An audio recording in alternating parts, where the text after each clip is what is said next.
Story time audio ബുക്സിലേക്ക് എല്ലാവർക്കും സ്വാഗതം. P Kesavadev എഴുതിയ അയൽക്കാർ, അധ്യായം 5. മംഗലശ്ശേരി തറവാട്. മംഗലശ്ശേരിക്കാർക്ക് ആദ്യം പച്ചാഴിക്കാരോളം സ്വത്തും പ്രതാപവും ഉണ്ടായിരുന്നില്ല. പക്ഷേ പച്ചാഴിക്കാരോളം തന്നെ ആഭിജാത്യമുള്ളവരായിരുന്നു അവർ. മംഗലശ്ശേരി കുട്ടൻപിള്ള വൈദ്യർ എന്ന പ്രസിദ്ധ വൈദ്യൻ കാരണവരായിരുന്ന കാലത്താണ് അവർ വമ്പിച്ച പണക്കാരായി തീർന്നത്.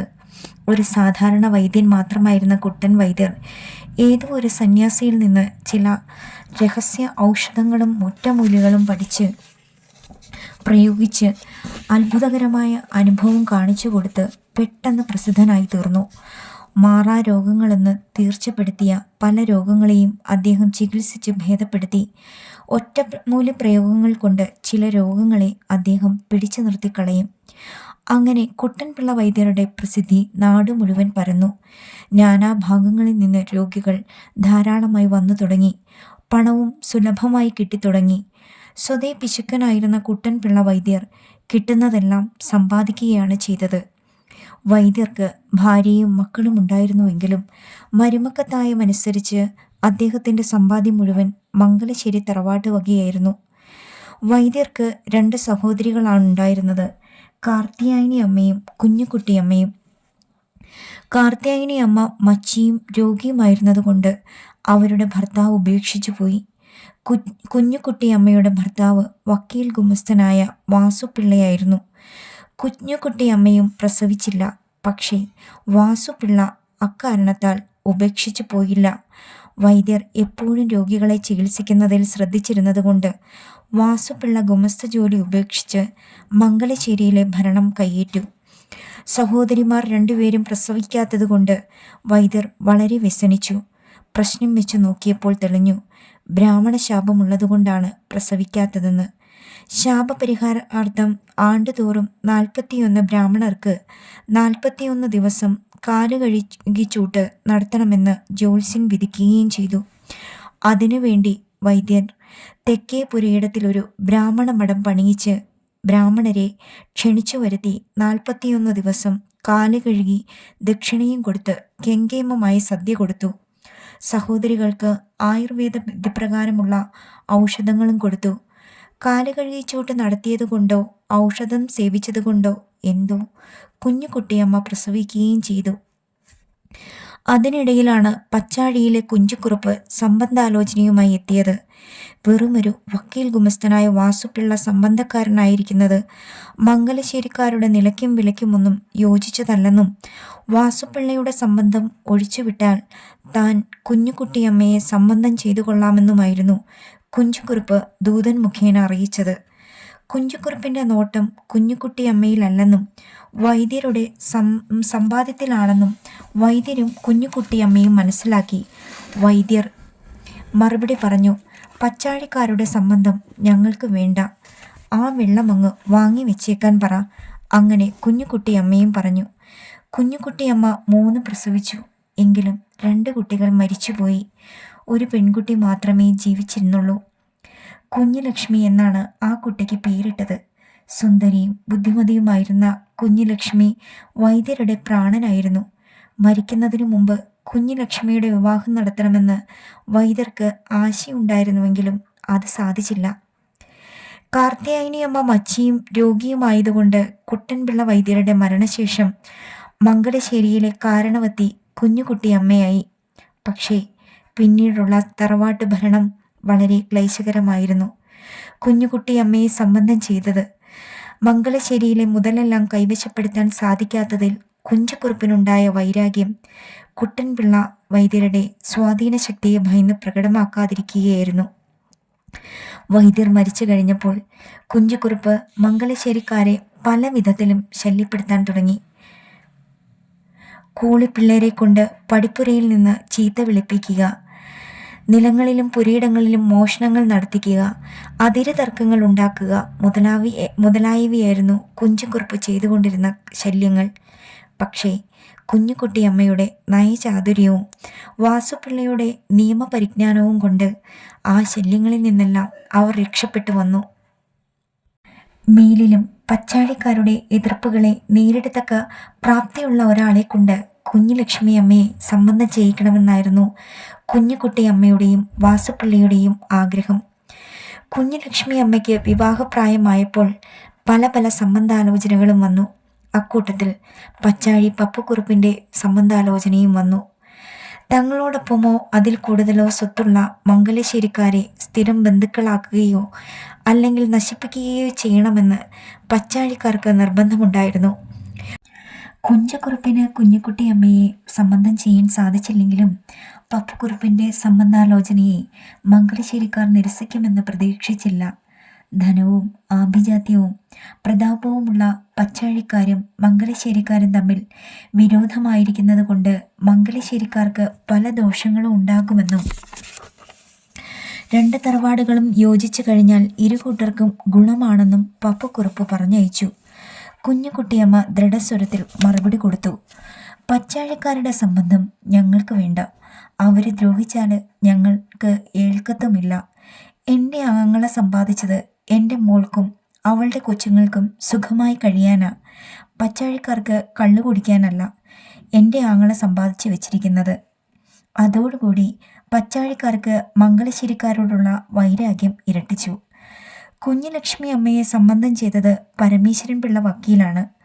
പച്ചാഴിക്കാരുടെ എതിർപ്പുകളെ നേരിടാൻ പ്രാപ്തിയുള്ള ആളായിരുന്നു പരമേശ്വരൻ പിള്ള.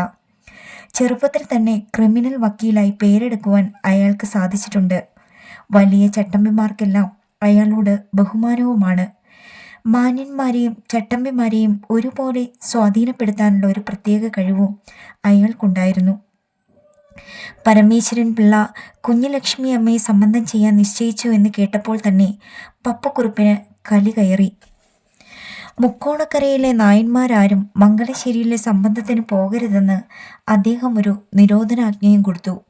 പക്ഷേ മംഗലശ്ശേരിക്കാരുടെ അകന്ന ബന്ധുക്കളും മംഗലശ്ശേരിയിൽ നിന്ന് സഹായങ്ങൾ കിട്ടുന്നവരുമായ ചില നായർ വീട്ടുകാർ നിരോധനാജ്ഞയെ ധിക്കരിക്കുവാനാണ് നിശ്ചയിച്ചത്. അതറിഞ്ഞ് പപ്പുക്കുറുപ്പ് നേരിട്ട് തന്നെ ഓരോ വീട്ടിലും ചെന്ന് പ്രചരണം നടത്തി.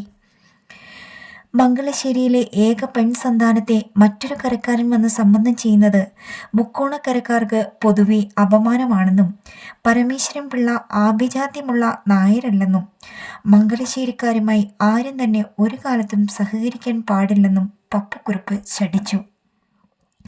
കരപ്രമാണിയും ചട്ടമ്പിയുമായ പപ്പുക്കുറുപ്പിൻ്റെ നിർബന്ധപൂർവമായ കൽപ്പനയെ ലംഘിക്കുവാൻ ആരും ധൈര്യപ്പെട്ടില്ല. സംബന്ധത്തിന് വൻതോതിലുള്ള ഒരുക്കങ്ങളായിരുന്നു. കരക്കാരിൽ പലരും വരുമെന്നുള്ള പ്രതീക്ഷയിൽ സദ്യയും തയ്യാർ ചെയ്തിരുന്നു. പക്ഷേ കരക്കാരും വരാതിരുന്നതുകൊണ്ട് മംഗലശ്ശേരിയിൽ ആർക്കും ഒരു കൂസലും ഉണ്ടായില്ല. പട്ടണത്തിൽ നിന്ന് മുൻസിഫും മജിസ്ട്രേറ്റും വക്കീലന്മാരും മറ്റു പല മാന്യന്മാരും സന്നിഹിതരായിരുന്നു. സംബന്ധവും സദ്യയും കഴിഞ്ഞപ്പോൾ ഒട്ടേറെ ചോറും കറികളും മിച്ചമായി.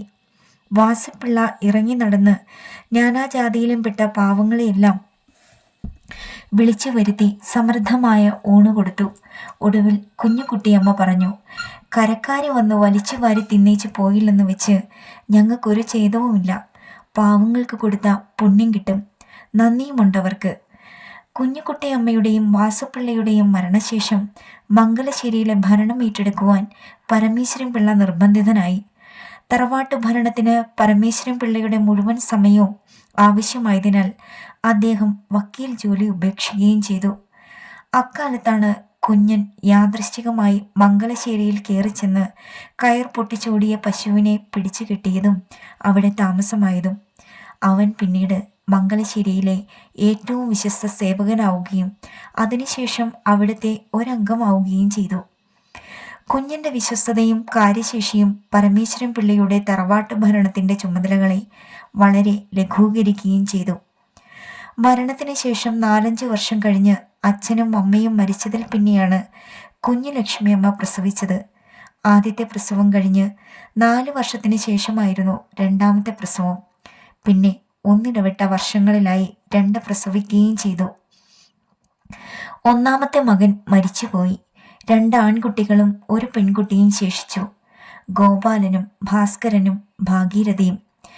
പരമേശ്വരൻ പിള്ളയുടെ ഭരണകാലത്ത് പച്ചാഴിക്കുറുപ്പ് മംഗലശ്ശേരിക്കാർക്കെതിരായി പല ഒളിയമ്പുകളും പ്രയോഗിച്ചു നോക്കി. ആ ഒളിയമ്പുകളെയെല്ലാം പരമേശ്വരൻ പിള്ള അപ്പോഴപ്പോൾ ഒടിച്ചു കളയുകയും ചെയ്തു. പക്ഷേ കുഞ്ഞൻ്റെ അവിടുത്തെ താമസവും കുഞ്ഞിന് അവിടെയുള്ള സ്വാധീന ശക്തിയും നായന്മാരെ പൊതുവെ അരിശം കൊള്ളിച്ചു. അവരും മംഗലശ്ശേരിക്കാരെ ശല്യപ്പെടുത്തിക്കൊണ്ടിരുന്നു. അങ്ങനെ മംഗലശ്ശേരിക്കാർ ഒരൊറ്റപ്പെട്ട കുടുംബമായിട്ടാണ് കഴിഞ്ഞു വന്നത്. പരമേശ്വരൻ പിള്ളയുടെ മരണം പെട്ടെന്നായിരുന്നു. ഒരു ദിവസം അദ്ദേഹം രാവിലെ കാപ്പികുടിയും കഴിഞ്ഞ് ഒരു അത്യാവശ്യം പ്രമാണിച്ച് പട്ടണത്തിലേക്ക് പോകുവാൻ ഒറ്റ കാളവണ്ടിയിൽ കയറിയ ഉടൻ നെഞ്ചിലൊരു വേദന തോന്നി. പെട്ടെന്നത് വർദ്ധിച്ചു. ഛർദ്ദിക്കണമെന്ന് തോന്നി. ഒന്ന് ഛർദ്ദിച്ചു. അത് ചോരയായിരുന്നു. വിവരമറിഞ്ഞ് വീട്ടിൽ നിന്ന് എല്ലാവരും ഓടിയെത്തി. പരമേശ്വരൻ പിള്ളയെ താങ്ങിയെടുത്ത് പൂമുഖത്ത് കിടത്തി. വൈദ്യനെ വിളിച്ചു കൊണ്ടുവരാൻ കുഞ്ഞൻ ഓടി. അല്പം കഴിഞ്ഞപ്പോൾ പരമേശ്വരൻ പിള്ള ഒന്നുകൂടി ചോര ഛർദ്ദിച്ചു. കുഞ്ഞു ലക്ഷ്മിയമ്മയുടെ മടിയിൽ തലവെച്ച് കിടന്ന് എന്നേക്കുമായി കണ്ണടക്കുകയും ചെയ്തു. ഭർത്താവിൻ്റെ മരണം കുഞ്ഞു ലക്ഷ്മിയമ്മയ്ക്ക് താങ്ങരുതാത്ത ദുഃഖമായിരുന്നു. പക്ഷേ ദുഃഖിച്ചു കിടക്കുവാൻ അവർക്ക് സാധ്യമല്ല. 3 കുട്ടികളുണ്ട്. ഒരു വമ്പിച്ച സ്വത്തിൻ്റെ ഭരണ ചുമതലയുണ്ട്. ഭർത്താവിൻ്റെ ശവസംസ്കാരത്തിന് വേണ്ട നിർദ്ദേശങ്ങൾ പോലും അവർ തന്നെ കൊടുക്കേണ്ടി വന്നു. പരമേശ്വരൻ പിള്ളയുടെ വീട്ടുകാരും ബന്ധുക്കളും മൃതദേഹം ആവശ്യപ്പെട്ടുവെങ്കിലും കുഞ്ഞു ലക്ഷ്മിയമ്മ അത് കൊണ്ടുപോകാൻ സമ്മതിച്ചില്ല. മംഗലശ്ശേരിയിലെ തെക്കേ പറമ്പിൽ തന്നെ ആ മൃതദേഹം ദഹിപ്പിച്ചു. ഭരണത്തിന് പ്രായവും പ്രാപ്തിയുമുള്ള ഒരു പുരുഷനില്ലാത്തതുകൊണ്ട് മംഗലശ്ശേരി തറവാട് തകർന്നു പോകുമെന്ന് പലരും വിചാരിച്ചു. തകർത്ത് തരിപ്പണമാക്കി കളയാമെന്ന് പച്ചാഴിയിലെ പപ്പക്കുറുപ്പും ആശിച്ചു. പക്ഷേ ആ ആശകളും പ്രതീക്ഷകളും വിഫലമായതേയുള്ളൂ. കുഞ്ഞു ലക്ഷ്മിയമ്മ അവസരത്തിനൊത്തുയരുക തന്നെ ചെയ്തു. മുക്കോണക്കരയുടെ വിവിധ ഭാഗങ്ങളിൽ മംഗലശ്ശേരിക്കാർക്ക് നിലങ്ങളും പുരയിടങ്ങളുമുണ്ട്. പടിഞ്ഞാറേക്കരയിലും തെക്കേക്കരയിലുമുണ്ട് അവരുടെ വക നിലങ്ങളും പുരയിടങ്ങളും. വളരെ പാട്ടക്കാരും കുടികിടപ്പുകാരുമുണ്ടവർക്ക്. അവിടെയെല്ലാം കുഴപ്പങ്ങൾ ഉണ്ടാക്കുവാൻ പച്ചാഴിക്കാരുമുണ്ട്. പക്ഷേ കുഞ്ഞു ലക്ഷ്മിയമ്മയ്ക്ക് കൂസലുണ്ടായില്ല. അസാമാന്യമായ നയചാതുര്യത്തോടു കൂടിയും അത്ഭുതകരമായ ധീരതയോടും കൂടി അവർ തറവാട്ട് ഭരണം നടത്തി. കുഞ്ഞൻ്റെ നിത്യജാഗ്രതയും വിശ്രമരഹിതമായ പ്രയത്നവും അവർക്ക് പിന്തുണയുണ്ടായിരുന്നു. പച്ചാഴി പപ്പക്കുറുപ്പ് വീണ്ടും സംബന്ധാലോചനയും കൊണ്ട് ഒരു ദൂതനെ അയച്ചു. കുഞ്ഞുങ്ങളെ നോക്കാനും തറവാട് ഭരിക്കാനും കൂടി ഒരു സ്ത്രീക്ക് കഴിവില്ലെന്നും കുഞ്ഞൻ ചതിയനായ ചോവനാണെന്നും അവൻ രഹസ്യമായി സമ്പാദിക്കുകയാണെന്നും തറവാടിനെ തകർച്ചയിൽ നിന്ന് രക്ഷിക്കുവാൻ പപ്പക്കുറുപ്പിന് മാത്രമേ സാധിക്കുകയുള്ളൂ എന്നും 3 പ്രസവിച്ചെങ്കിലും ഇനിയും സംബന്ധം ചെയ്യാൻ തയ്യാറാണെന്നും വിദഗ്ധനായ ദൂതൻ കുഞ്ഞു ലക്ഷ്മിയെ ഉപദേശിച്ചു.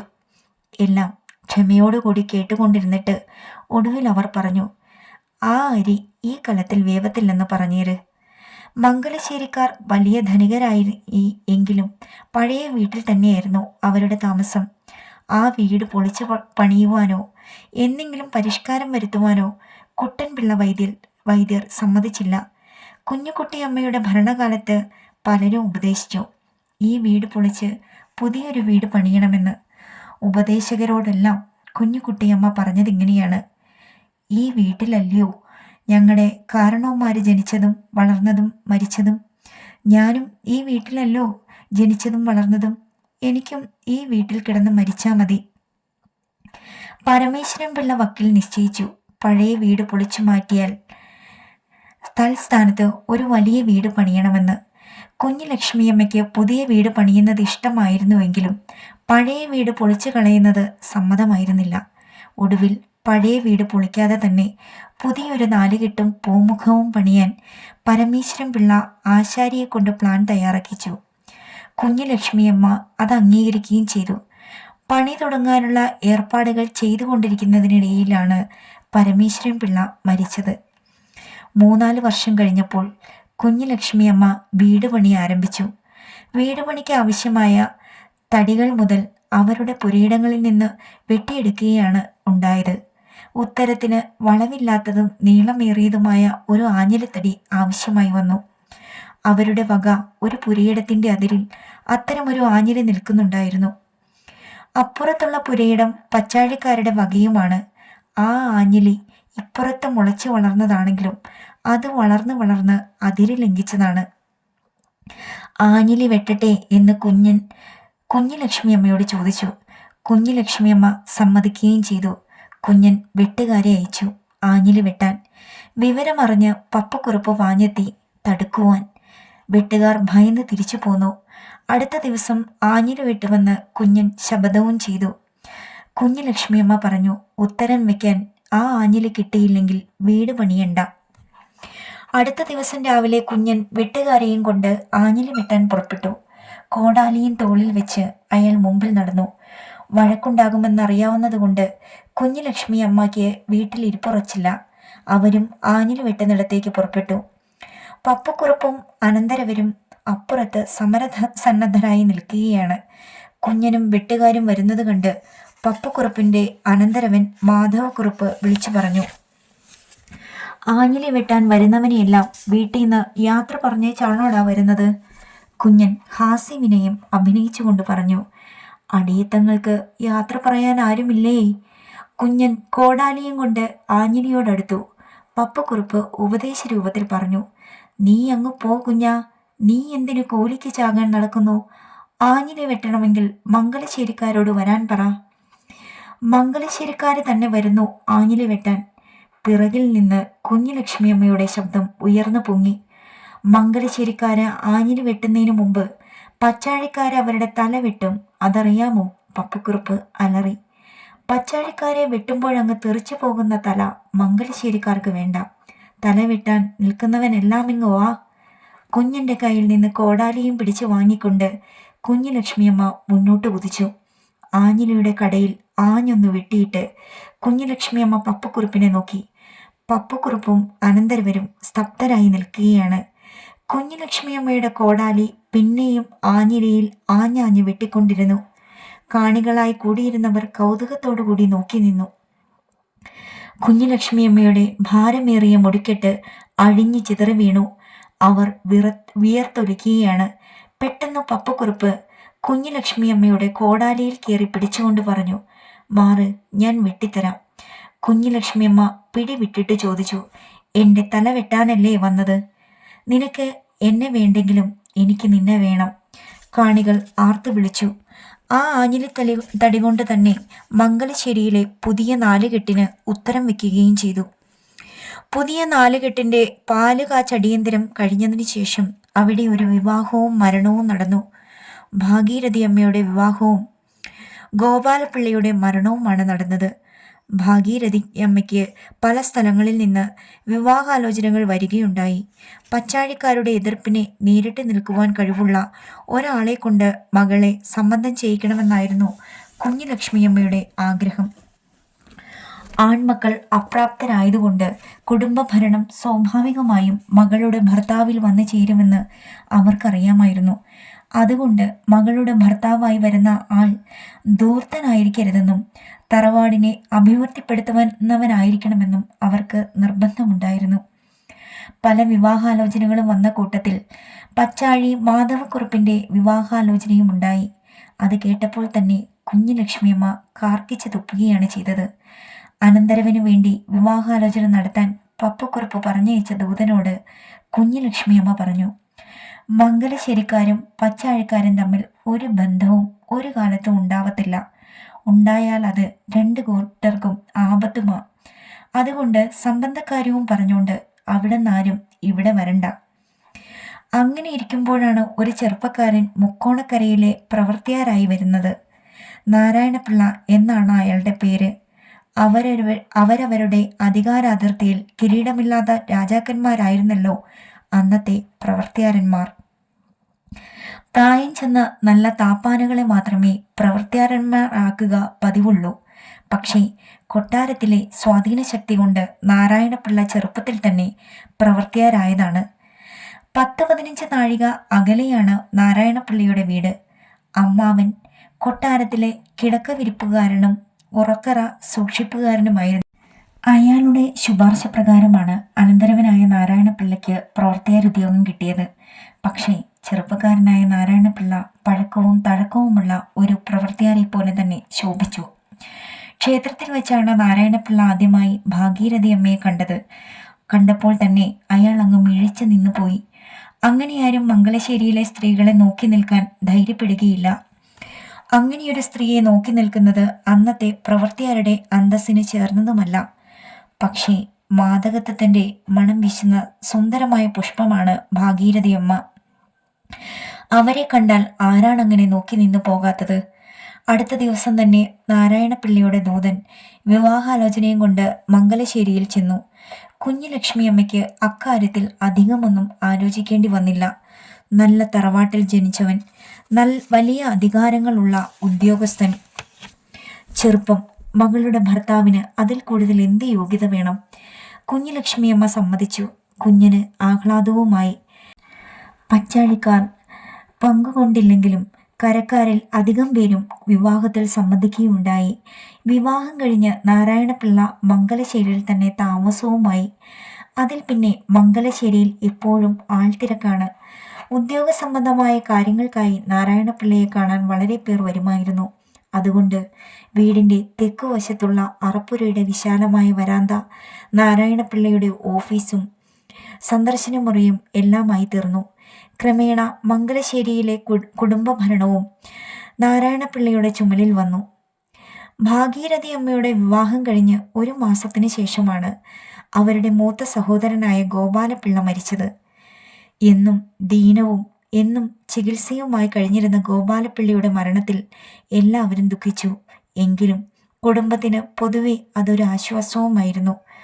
ഗോപാലപിള്ളയുടെ അനുജൻ ഭാസ്കരപിള്ള കാര്യശേഷിയില്ലാത്തവനും അലസനും സുഖപ്രിയനുമായിരുന്നു. അതുകൊണ്ട് കുടുംബഭരണത്തിൽ അയാൾക്ക് താല്പര്യമുണ്ടായില്ല. കുഞ്ഞു ലക്ഷ്മിയമ്മ വാർദ്ധക്യത്തിലേക്ക് പ്രവേശിക്കുകയും ചെയ്തു.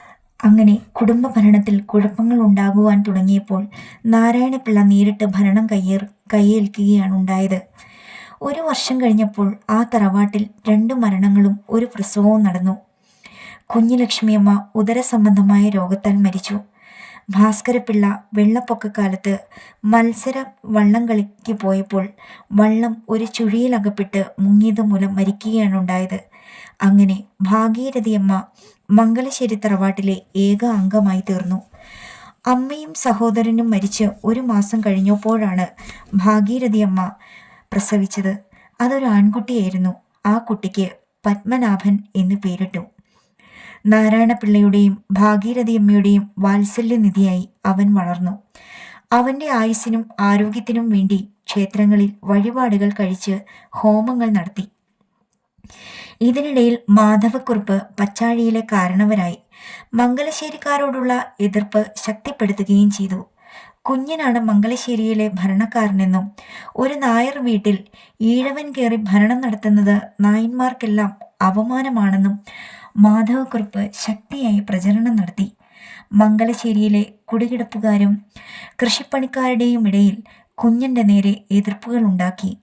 തങ്ങളെപ്പോലുള്ള ഒരുത്തൻ തങ്ങളെ ഭരിക്കുക എന്നതിൽ അവർക്കെല്ലാം ആദ്യം മുതൽ തന്നെ എതിർപ്പുണ്ടായിരുന്നു. കുഞ്ഞൻ ഭരിക്കാൻ തുടങ്ങിയതിൽ പിന്നെ അവർക്ക് മോഷ്ടിക്കാൻ സാധിക്കാത്തതുകൊണ്ട് അവരുടെ എതിർപ്പിന് മൂർച്ച കൂടിക്കൊണ്ടുമിരുന്നു. കണ്ടംപുലയനും കോന്നഞ്ചോവനും എന്നും മംഗലശ്ശേരിയിൽ ചെന്ന് കുഞ്ഞനെപ്പറ്റി പരാതി പറയുക പതിവായി. കണ്ടംപുലയൻ പറയും, ജോലി ചെയ്യാനും ചെയ്യിക്കാനും സമ്മതിക്കുകയില്ല. കിഴക്ക് വശത്തുനിന്ന് ഉഴുതുകൊണ്ട് വരുമ്പോൾ പറയും പടിഞ്ഞാറുന്ന് ഒഴുവാൻ, വളമിടുമ്പോൾ പറയും കള പറിക്കാൻ, കൊയ്ത്തുകാരൻ അങ്ങോട്ടും ഇങ്ങോട്ടും ഒന്ന് മാറിയാൽ പറയും മോട്ടിച്ചോണ്ട് പോവുകയാണെന്ന്. ഇങ്ങനെയായാൽ പിന്നെ എങ്ങനെയാണ് ജോലി നോക്കണത്? കൊന്നഞ്ചോവൻ പറയും, അതൊക്കത്തില്ല തമ്പ്രാട്ടി, കുഞ്ഞിൻ്റെ വരുതിക്ക് നടക്കാൻ ഞങ്ങൾക്കൊക്കത്തില്ല. നാരായണപിള്ളയും ഭാഗീരഥി അമ്മയും അതൊന്നും കേട്ടതായി ഭാവിക്കുകയില്ല. അങ്ങനെ ഇരിക്കുമ്പോഴാണ് കുഞ്ഞൻ്റെ കല്യാണം നടന്നതും വടക്കേ പുരയിടം കുഞ്ഞിന് ഇഷ്ടദാനം കൊടുത്തതും. ഒരു നായർ തറവാട്ടിലെ പുരയിടം കന്നാലി ചെറുക്കനായി വന്നു കയറിയ ഒരു ഈഴവന് ഇഷ്ടദാനം കൊടുത്തത് നായന്മാരെ അരിശം കൊള്ളിച്ചു. എങ്ങനെയെങ്കിലും മംഗലശ്ശേരിയിൽ കടന്നുകൂടി കാര്യസ്ഥനാവാൻ കാത്തിരുന്ന ചില നായന്മാർ കുഞ്ഞനെ അവിടെ നിന്ന് ഓടിക്കുവാൻ ശ്രമം തുടങ്ങി. ഒരു ദിവസം മംഗലശ്ശേരി വക ഒരു പുരയിടത്തിൽ നിന്നും തേങ്ങ വെട്ടിക്കുകയായിരുന്നു.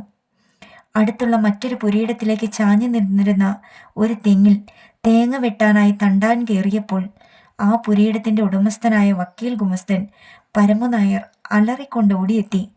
ആര് പറഞ്ഞിട്ടാടാ ആ തെങ്ങിൽ കയറുന്നത്? ആര് പറഞ്ഞിട്ടാന്നോ? ഞാനാ പറഞ്ഞത്. കുഞ്ഞൻ, നീ ആരാടാ പറയാൻ? ഞാൻ ആരാണെന്നോ? ഞാൻ ആരാന്ന് കുഞ്ഞിന് ഉത്തരം മുട്ടിപ്പോയി. ഇറങ്ങടാ തെങ്ങീന്ന് പരമു നായർ തണ്ടാനോട് ആജ്ഞാപിച്ചു. തണ്ടാൻ തെങ്ങിൽ നിന്ന് ഇറങ്ങി. കുഞ്ഞിൻ്റെ ഭരണാധികാരം അവനും ഇഷ്ടമല്ല. അവൻ പറഞ്ഞു, ഉടമസ്ഥൻ പറഞ്ഞാലേ അടിയൻ തെങ്ങേൽ കയറത്തുള്ളൂ. നീ ഇനി തേങ്ങ വെട്ടാൻ വരണ്ട. അങ്ങനെ ആജ്ഞാപിച്ചിട്ട് കുഞ്ഞൻ തെങ്ങിൽ ചാടിക്കയറി തേങ്ങ വെട്ടിയിട്ടു. മംഗലശ്ശേരിയിലെ നിലങ്ങളിൽ കൊയ്യാനിറങ്ങുന്നവർ ഓരോ ദിവസവും കൊയ്ത്ത് കഴിഞ്ഞു പോകുമ്പോൾ ഓരോ കറ്റ കൂടി കൊണ്ടുപോകുന്ന ഒരു പതിവുണ്ട്. അത് കട്ട കൊണ്ടുപോകുന്നു എന്നാണ് വെപ്പ്. എല്ലാവരും കാണുകെ പരസ്യമായി നടത്തുന്ന ഒരു മോഷണമാണത്. ആരും കാണുന്നില്ല എന്ന ഭാവത്തിൽ എടുത്തുകൊണ്ടു പോകും. എല്ലാവരും കണ്ടില്ലെന്ന് ഭാവിക്കുകയും ചെയ്യും. കുഞ്ഞൻ പറഞ്ഞു, അങ്ങനെ ആരും കറ്റ കട്ടുകൊണ്ടു പോകാൻ സമ്മതിക്കുകയില്ല. നേരെ തന്നെ അനുവാദത്തോടു കൂടി തന്നെ ഓരോരുത്തരും ഓരോ കറ്റ എടുത്തുകൊണ്ടു പോകുന്നതാണ് നല്ലതെന്നായിരുന്നു അയാളുടെ അഭിപ്രായം. പക്ഷേ അതുകൂടാതെ മോഷണം നടത്തിയാൽ പിന്നെ വയലിൽ ഇറങ്ങാൻ സമ്മതിക്കുകയില്ലെന്ന് അയാൾ എല്ലാ കൊയ്ത്തുകാർക്കും താക്കീത് കൊടുക്കുകയും ചെയ്തു. ഒരു ദിവസം ഒരു കൊയ്ത്തുകാരി കറ്റ ചുമന്നുകൊണ്ടിരിക്കുന്നതിനിടയിൽ ഒരു ചുമട് കറ്റ ഒരു കുറ്റിക്കാട്ടിൽ ഒളിച്ചു വെച്ചു. കുഞ്ഞൻ അത് കണ്ടുപിടിച്ചു. അവൾ മേലിൽ വയലിൽ ഇറങ്ങരുതെന്ന് ആജ്ഞയും കൊടുത്തു. അവൾ മംഗലശ്ശേരിയിൽ ചെന്ന് ഭഗീരഥിയമ്മയോട് സങ്കടം പറഞ്ഞു. ഭഗീരഥിയമ്മ കുഞ്ഞനെ വിളിച്ചു വരുത്തി പറഞ്ഞു, അവളെ വയലിൽ ഇറക്കണമെന്ന്. കുഞ്ഞൻ പറഞ്ഞു, അതൊക്കത്തില്ല തമ്പ്രാട്ടി, അവള് കള്ളിയാ. പാവമല്ലയോ കുഞ്ഞ, അവള് ഇറങ്ങി കൊയ്യട്ടെ. ഒക്കത്തില്ലെന്നാ പറഞ്ഞത്. കുഞ്ഞൻ തിരിഞ്ഞു നടന്നു.